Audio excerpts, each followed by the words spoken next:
Oke, sekarang kita masuk ke bahasan selanjutnya di bab hidrolisis.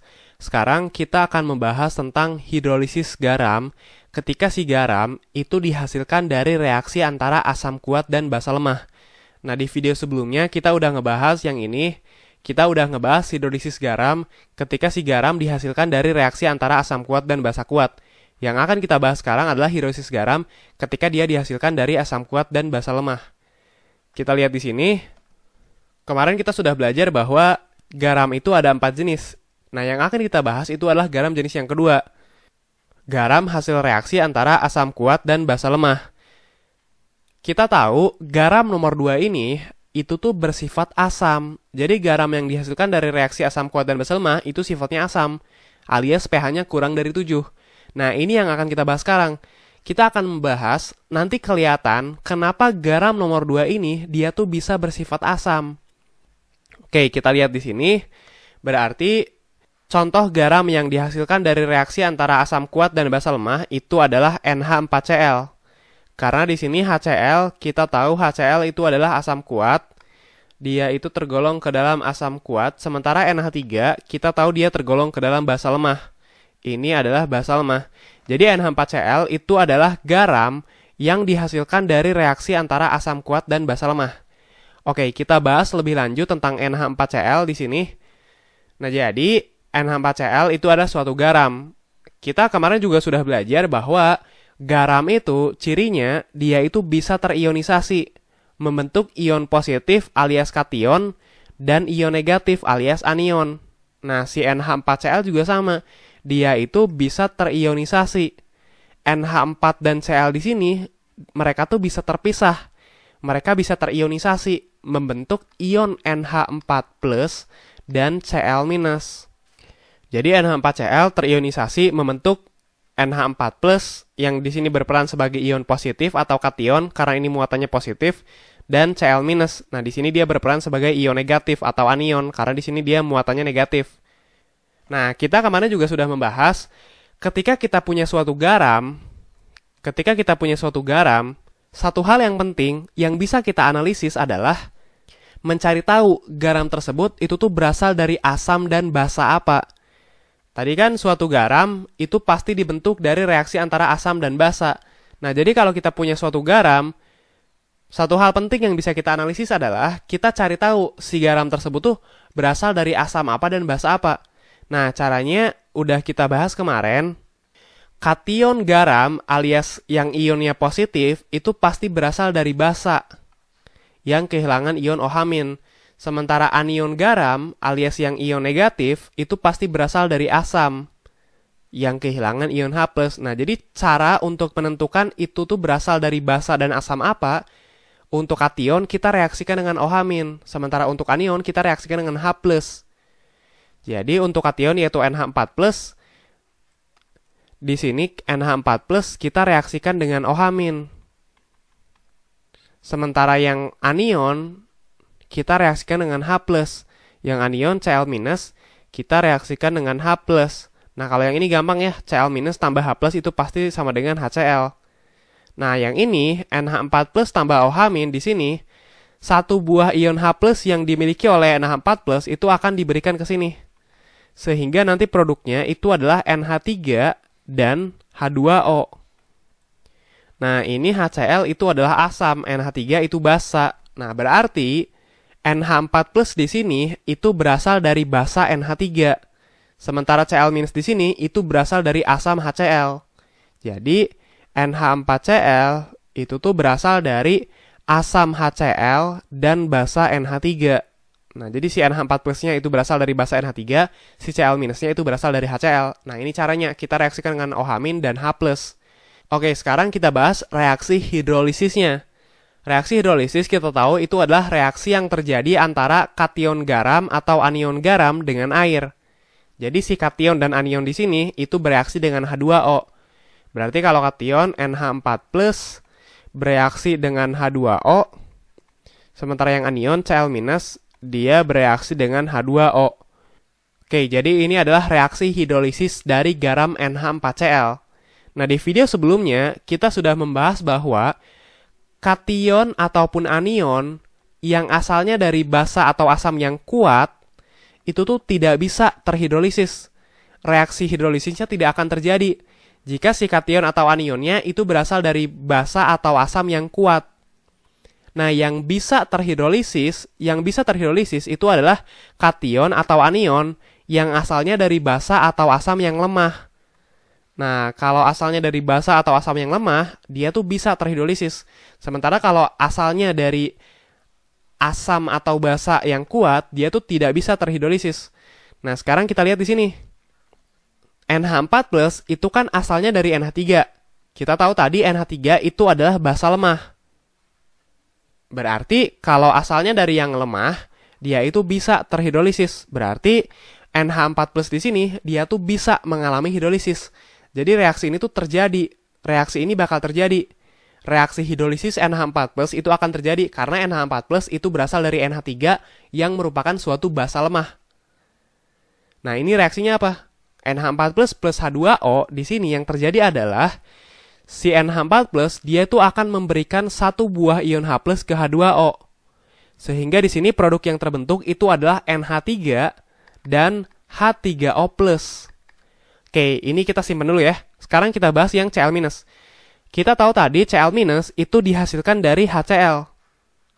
Dia tuh asalnya tuh dari HCl. Kita tahu tadi HCl itu adalah asam kuat. Berarti anion Cl- itu berasal dari asam kuat. Nah, tadi katanya kalau yang asalnya dari yang kuat-kuat, entah asam atau basa yang kuat, dia tuh tidak bisa terhidrolisis. Nah, tadi Cl- itu kan asalnya dari HCl. HCl itu adalah asam kuat. Nah, anion garam yang asalnya dari asam kuat itu tidak bisa mengalami hidrolisis. Berarti reaksi Cl- tambah H2O, reaksi hidrolisis Cl- ini itu tuh tidak bisa terjadi. Karena Cl- ini asalnya dari asam kuat, dia tidak bisa terhidrolisis. Jadi reaksi ini itu tidak akan terjadi. Nah, jadi hanya ada satu buah reaksi hidrolisis yang terjadi, yaitu hidrolisis NH4+. Nah, di sini produk yang dihasilkan itu adalah NH3 dan H3O+. Nah, di sini sebenarnya H3O+ itu sebenarnya bisa kita uraikan. Jadi H3O+ itu sebenarnya sama aja kayak H2O tambah H+. Nah, jadi di sini H3O+-nya bisa kita uraikan jadi H2O tambah H+. Nah, sekarang bisa kita lihat di sini, ternyata reaksi hidrolisis NH4 itu akan menghasilkan ion H+. Jadi reaksi hidrolisis ini itu akan menghasilkan ion H+. Nah, ini sebenarnya menjawab kenapa garam nomor 2 ini, kenapa dia bisa bersifat asam. Karena reaksi hidrolisisnya ternyata itu bisa menghasilkan ion H+. Nah, yang disebut asam kan ketika dia itu bisa menghasilkan ion H+. Nah, di sini terbentuk nih ion H+. Nah, itulah kenapa garam nomor 2 itu bersifat asam. Karena reaksi hidrolisisnya itu bisa menghasilkan ion H+. Sehingga garam ini bisa bersifat asam. Nah, jadi kalau kita lihat di sini, pada garam yang berasal dari asam kuat dan basa lemah, itu hanya kation yang akan mengalami hidrolisis. Jadi hanya ion positifnya yang akan mengalami hidrolisis. Karena dia berasal dari yang lemah. Sementara anionnya atau ion negatifnya dia tidak bisa mengalami hidrolisis. Di sini reaksinya tidak terjadi. Karena di sini si anionnya itu berasal dari yang kuat. Kalau asalnya dari yang kuat, dia tidak bisa terhidrolisis. Oke, kemudian kita baca di sini, pada hidrolisis garam yang berasal dari asam kuat dan basa lemah, hidrolisis kationnya itu akan menghasilkan ion H+. Nah, itulah kenapa garam NH4Cl ini dia itu bersifat asam. Kenapa garam ini bersifat asam? Gara-gara ternyata si NH4 ini dia itu bisa terhidrolisis dan hasil hidrolisisnya itu menghasilkan ion H+. Nah, berarti sekarang kita sudah tahu bahwa NH4Cl itu dia bersifat asam. Alias pH-nya itu kurang dari 7. Dia bisa melepaskan ion H+, sehingga dia bersifat asam dan pH-nya kurang dari 7. Nah, sekarang pertanyaannya, gimana cara kita menghitung pH dari garam ini? Kalau garam nomor 1 kemarin kan gampang. Garam yang kita bahas di video sebelumnya, garam nomor 1 itu kan sifatnya netral. Pasti pH-nya sama dengan 7. Ya udah gampang. Kalau garam nomor 2 yang kita bahas sekarang, ini kan katanya pH-nya kurang dari 7. Nah, kurang dari 7 itu berapa? Apakah 2, 3, 4? Nah, gimana cara kita menghitung pH dari garam nomor 2 ini? Apa rumus atau persamaan yang bisa kita gunakan untuk menghitung pH dari garam nomor 2 ini? Oke, kita tahu kan pH itu kan sama dengan negatif log H+. Di bab sebelumnya kita sudah belajar bahwa pH itu sama dengan negatif log konsentrasi H+. Berarti untuk mencari tahu pH, kita harus tahu berapa konsentrasi H+ yang terbentuk di sini. Berapa konsentrasi H+ yang terbentuk di sini? Nah, konsentrasi H+ yang terbentuk dari reaksi hidrolisis di sini itu bisa kita hitung menggunakan rumus ini. Nah, jadi untuk garam yang berasal dari asam kuat dan basa lemah, konsentrasi H+-nya itu bisa kita hitung dengan menggunakan rumus ini. Akar KW per KB dikali M. Di sini, nilai KW itu menunjukkan tetapan kesetimbangan ionisasi air. Konsep KW itu sudah sempat kita bahas di bab sebelumnya, di bab larutan asam basa. Kita tahu nilai KW itu nilainya konstan, yaitu sama dengan 10 pangkat minus 14. Nilainya itu tetap, pasti segini. Nah, sehingga KW di sini itu sebenarnya suatu konstanta yang nilainya selalu sama, yaitu sama dengan 10 pangkat minus 14. Nah, itu KW. Sekarang kalau KB, kita tahu KB itu adalah tetapan kesetimbangan ionisasi basa. Kita sudah sering membahas bahwa tiap-tiap basa itu tuh punya nilai KB-nya masing-masing. Tiap-tiap basa di sini punya nilai KB-nya masing-masing. Tiap-tiap basa di sini punya nilai KB-nya masing-masing. Dan seringnya beda-beda. Kalau NH3 dia punya nilai KB-nya berapa? Kalau N2H4 punya nilai KB-nya berapa? Nah, sekarang pertanyaannya, KB yang dimaksud di sini itu tuh KB basa yang mana? Kita lihat di sini, garam yang sedang kita tinjau itu adalah garam NH4Cl. Ini garam yang sedang kita tinjau di soal kali ini. Kita tahu tadi NH4Cl, dia itu dihasilkan dari reaksi antara HCl dan NH3. Dia itu dihasilkan dari reaksi antara asam HCl dan basa NH3. Nah, di sini berarti garam NH4Cl itu sebenarnya dibentuk dari basa NH3. Nah, jadi untuk NH4Cl, KB di sini itu adalah KB dari NH3. Karena si NH4Cl dia itu dibentuk dari basa NH3. Sehingga KB yang kita masukkan di rumus ini itu adalah KB NH3. Ini nilainya sudah diketahui, yaitu sama dengan 1,8 kali 10 pangkat minus 5. Oke, itu KB. Sekarang kalau M. M ini apa? Katanya M ini adalah konsentrasi dari kation garam. Jadi gini, biasanya di soal, yang diketahui itu adalah konsentrasi dari si garam. Di soal ini diketahui, garam NH4Cl itu konsentrasinya sama dengan 0,05 molar. Yang diketahui itu adalah konsentrasi garamnya. Nah, kita harus hati-hati. Di rumus ini, M ini bukan konsentrasi garam, tapi konsentrasi kation garam. Berarti sekarang pertanyaannya, gimana cara kita mencari konsentrasi kation garam jika yang diketahui itu adalah konsentrasi dari garamnya? Kita tahu tadi, garam NH4Cl ini, dia itu bisa terionisasi, membentuk kation garam NH4 dan anion garam Cl-. Jadi, garam NH4Cl itu dia akan terionisasi membentuk kation garamnya NH4+ dan anion garamnya Cl-. Di sini yang diketahui itu adalah konsentrasi garamnya, yaitu 0,05 molar. Sementara M di sini itu adalah konsentrasi dari kation garamnya, artinya konsentrasi dari NH4+.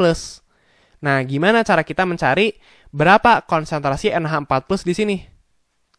Nah, jadi untuk mencari konsentrasi NH4+ di sini, kita gunakan asumsi yang bawah nih. Jadi, garam itu kita anggap dia itu terionisasi sempurna. Jadi si NH4Cl di sini kita anggap dia itu terionisasi sempurna. Artinya apa? Artinya ini kan dia koefisiennya 1. Di sini kan koefisiennya juga 1 nih. Ini nggak ada angkanya, artinya koefisiennya 1. Nah, kalau koefisiennya sama-sama 1 dan si garam ini kita anggap dia terionisasi sempurna, artinya kalau di sini 0,05 berarti di sini juga 0,05. Jadi konsentrasi kation garam di sini itu sama dengan 0,05 molar. Karena di sini garam kita anggap terionisasi sempurna dan di sini koefisiennya sama-sama 1. Artinya kalau di sini 0,05 ya di sini juga 0,05. Nah, ini kalau mau dicari konsentrasi anionnya sama juga. Ini kok koefisiennya 1 sama kayak di sini. Artinya kalau sama koefisiennya, kalau di sini 0,05 ya di sini juga 0,05. Nah, tapi yang kita butuhkan itu hanya konsentrasi dari kation garamnya. Nah, ini nilainya sama dengan 0,05 molar. Nah, yaudah, sekarang kita bisa mencari nih, berapa konsentrasi H+ yang terbentuk di sini. Berapa konsentrasi ion H+ yang terbentuk dari hasil reaksi hidrolisis di sini. Berapa nih konsentrasinya? Nah, bisa kita cari dengan menggunakan rumus ini. Jadi, konsentrasi H+ itu sama dengan akar dari KW-nya itu 10 pangkat minus 14, KB-nya 1,8 kali 10 pangkat minus 5, terus M-nya itu konsentrasi kation garam 0,05. Nah, ini kalau kalian hitung nilainya adalah 5,27 kali 10 pangkat minus 6, satuannya molar. Jadi konsentrasi H+ yang terbentuk dari reaksi hidrolisis di sini, itu konsentrasinya ternyata adalah 5,27 kali 10 pangkat minus 6. Nah, kita kan mau mencari pH nih, tujuan kita tuh mencari pH dari garam ini. Konsentrasi H+ yang dihasilkannya udah diketahui. Ya udah, kita tahu pH itu sama dengan negatif log dari konsentrasi H+. Nah, ini bisa kita cari dengan memasukkan angka ini ke sini, terus gunakan kalkulator negatif log dari 5,27 kali 10 pangkat minus 6. Nah, atau cara yang lain sudah kita pelajari di bab sebelumnya. Kalau konsentrasi H+-nya segini, berarti pH-nya itu sama dengan 6 kurangi log 5,27.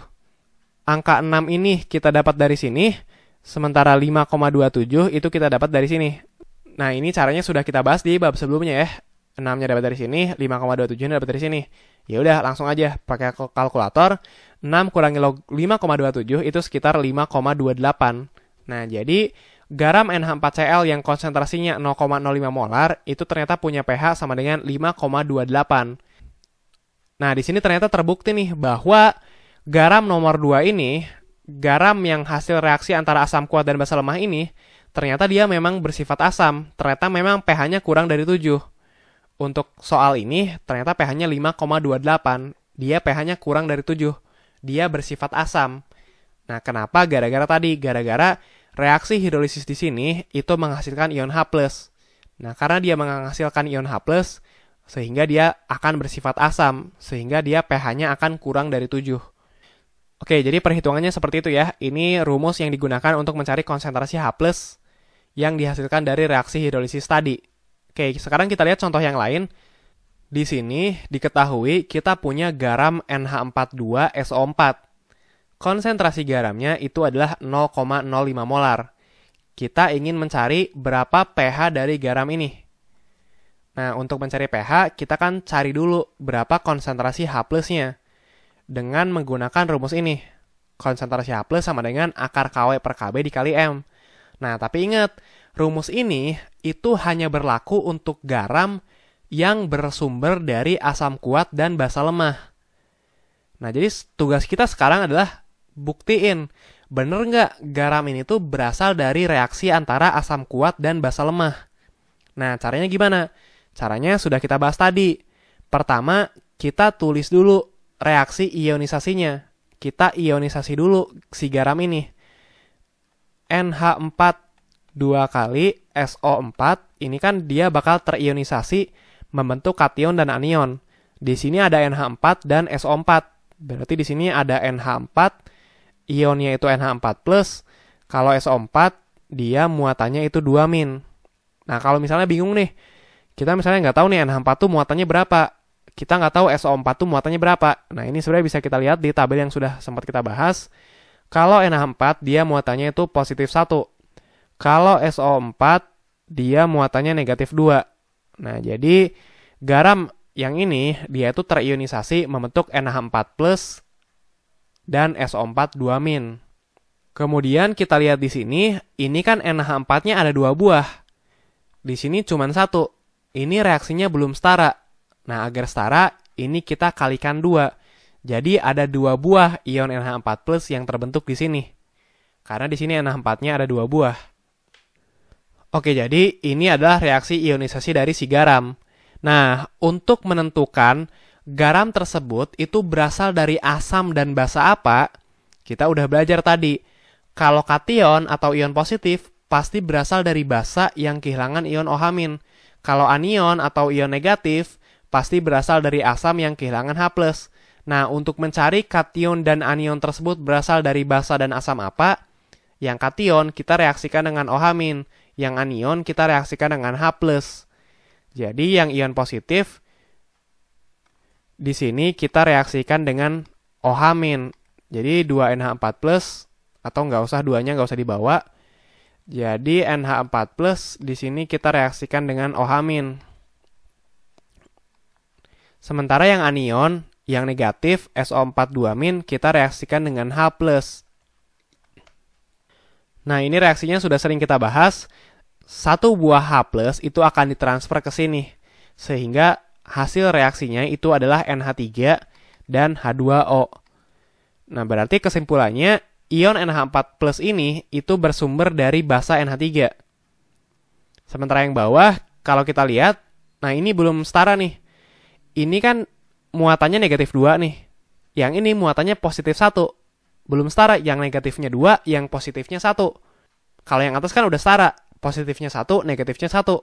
Kalau ini belum, negatifnya 2, positifnya 1. Nah, biar setara, yang positif kita kalikan 2. Sehingga sekarang yang negatif muatannya negatif 2, yang positif muatannya positif 2. Ini positif 1 kaliin 2, jadi positif 2. Nah, sekarang udah setara, jadi SO4 2- tambah 2H+ itu sama dengan, ini hasilnya adalah H2SO4. Nah, jadi anion SO4 2- itu sebenarnya dihasilkan dari asam H2SO4. Nah, jadi garam ini itu dihasilkan dari asam H2SO4 dan basa NH3. Kita tahu H2SO4 itu adalah asam kuat. H2SO4 asam kuat, sementara NH3 itu adalah basa lemah. Jadi H2SO4 itu adalah asam kuat, sementara NH3 itu adalah basa lemah. Nah, ternyata garam ini itu dihasilkan dari reaksi antara asam kuat dan basa lemah. Asam kuat dan basa lemah. Ya udah, kalau asam kuat dan basa lemah, berarti untuk mencari konsentrasi H+-nya itu bisa kita gunakan rumus yang ini.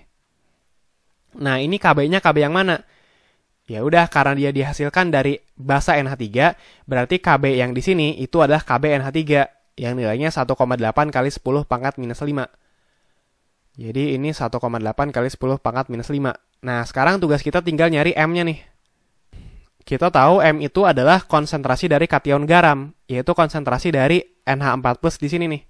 Yang diketahui itu adalah konsentrasi dari si garamnya, yaitu 0,05 molar. Nah, di sini lagi-lagi kita anggap si garam itu dia terionisasi sempurna. Nah, tapi kita lihat di sini, si garam ini kan koefisiennya 1. Di sini kan sebenarnya ada angka 1, tapi kalau 1 nggak usah ditulis. Sementara si kation, dia koefisiennya 2. Artinya kalau di sini 0,05, berarti di sini 2 kali lipatnya, yaitu 0,1. 0,05 kali 2 kan 0,1. Jadi, konsentrasi dari kationnya, atau dari ion positifnya, itu adalah 0,1 molar. 2 kali lipat dari yang ini, karena ini koefisiennya 2. Ini koefisiennya 1. Sementara, konsentrasi anion kalau mau dicari, ya gampang, ini koefisiennya 1, ini juga koefisiennya 1. Berarti di sini juga 0,05 molar. Nah, jadi konsentrasi kation garam untuk soal ini itu adalah 0,1 molar. Ya udah, kalau kita mau mencari konsentrasi H+ dari reaksi hidrolisisnya, tinggal kita masukin angka-angkanya. 10 pangkat minus 14 dibagi Kb-nya 1,8 kali 10 pangkat minus 5. Kemudian ini dikali M. M-nya konsentrasi kation garamnya tadi 0,1. Ini sama dengan 7,45 kali 10 pangkat minus 6. Berarti tadi pH-nya sama dengan 6 kurangi log 7,45. Ini 6-nya dapat dari sini, 7,45-nya dapat dari sini. Ini kalau pakai kalkulator dapat angkanya sama dengan sekitar 5,13. Nah, jadi garam ini ternyata punya pH sama dengan 5,13. Ya, jadi ini juga terbukti bahwa dia pH-nya kurang dari 7 ya. Dia bersifat asam. Oke, jadi itu cara perhitungan untuk mencari pH dari garam ketika si garamnya itu berasal dari asam kuat dan basa lemah. Asam kuat dan basa lemah.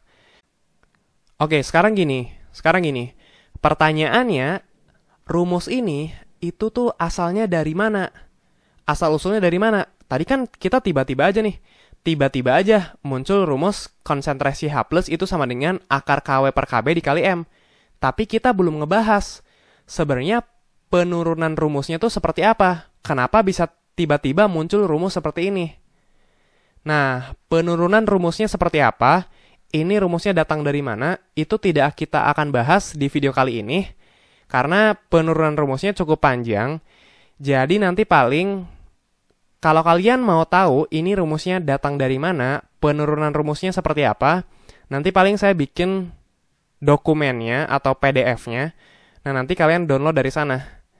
Nah, nanti paling link buat downloadnya saya kasih di deskripsi ya. Oke, jadi itu tentang hidrolisis garam ketika si garamnya itu berasal dari asam kuat dan basa lemah. Sekarang kita lihat ringkasan dari video kali ini. Ini yang pertama, asam dan basa itu akan bereaksi membentuk garam. Kemudian ini sifat garam. Garam itu dia bisa terionisasi, membentuk ion positif alias kation dan ion negatif alias anion. Nah, si kation itu tuh pasti berasal dari basa, sementara si anion itu berasal dari asam. Kita juga sudah belajar tadi gimana cara kita untuk mencari asam dan basa apa yang jika bereaksi itu membentuk garam yang sedang kita tinjau. Caranya tadi, kationnya kita reaksikan dengan OH- dapat basanya, sementara anionnya kita reaksikan dengan H+ dapat asamnya. Kemudian ini definisi hidrolisis garam, kation dan anion garam bereaksi dengan H2O. Ini adalah reaksi hidrolisis garam.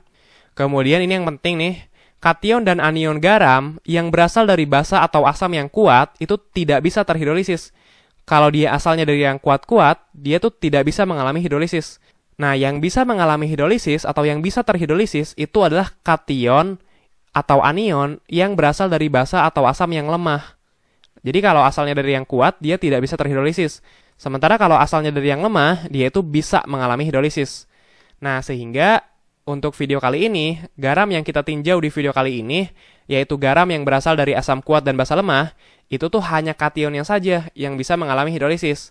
Nah, di mana hidrolisis dari kation tersebut itu tuh ternyata akan menghasilkan ion H+. Nah, kemudian untuk menghitung konsentrasi ion H+ yang dihasilkan di sini, rumusnya seperti ini, akar KW per KB dikali M. Di mana KW itu dia suatu konstanta, nilainya 10 pangkat minus 14. Kemudian KB di sini itu adalah KB si basa lemah ini nih. Si basa lemah yang membentuk garam yang sedang kita tinjau. Kemudian M itu adalah konsentrasi kation garam. Jadi M itu bukan konsentrasi garam, tapi konsentrasi kation garam. Kemudian ini asumsi yang kita gunakan. Oke, jadi itu tentang hidrolisis garam ketika si garamnya itu berasal dari asam kuat dan basa lemah. Nah, yang akan kita bahas di video setelah ini, itu adalah hidrolisis garam ketika si garamnya itu berasal dari asam lemah dan basa kuat.